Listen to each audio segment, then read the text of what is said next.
This is section 10.7 using the quadratic formula. The quadratic formula is the fourth and last part and method that we're going to use this chapter to solve a problem in the normal quadratic method. When we start a problem with the quadratic formula, we need to make sure everything is written in standard form. And standard form is what I've highlighted here in the blue box. We need to have everything on one side and set it equal to 0. So as we begin our problem on number 1, let's take a look at it and let's look at how we convert this to standard form. We're very simply going to move the 8 over to the other side and set the problem equal to 0. We now identify very simply what the values of a, b, and c are in the standard form. And that's 1, -2, and -8. I'm going to draw a line down the middle, and that's going to help us organize our thoughts as we move and progress down the problem. Now we're going to write the quadratic formula, which is used to work this out. And that's x equals the opposite of b, plus or minus the square root of b squared minus 4ac, all over 2a. I'm now going to input my values of a, b, and c into the problem using parentheses each time I input them in.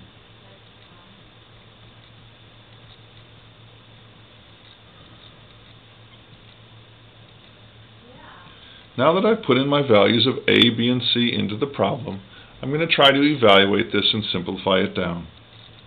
The opposite of -2 is 2. -2 squared is 4. And a minus times a plus times a minus is a positive 32. This is all over 2.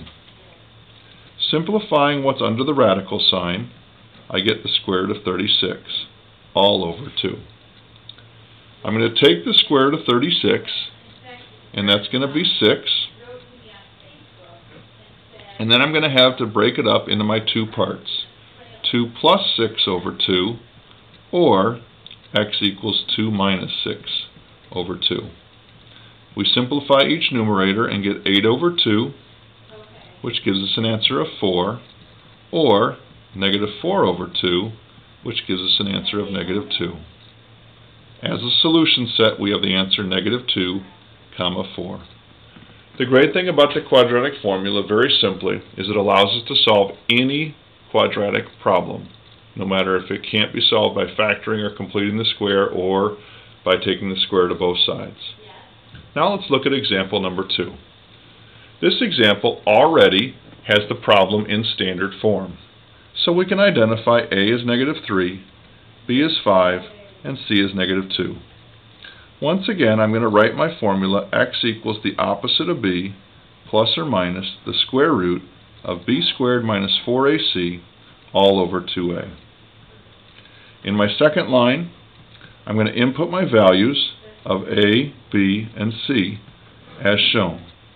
5 squared minus 4 times -3 times -2 all over 2 times -3. We're going to simplify this down now and have -5 plus or minus the square root of 25. 3 minuses makes a minus, minus 24 over -6.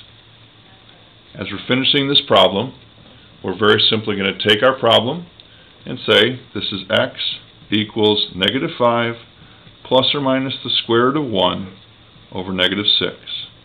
Simplifying further, we have -5 plus 1 over -6, or -5 minus 1 over -6. That's -4 over -6, or -6 over -6 as our two answers. So our problem solution is 2/3 and x equals 1. Write our answer as a solution set, and we've solved our problem using the quadratic formula.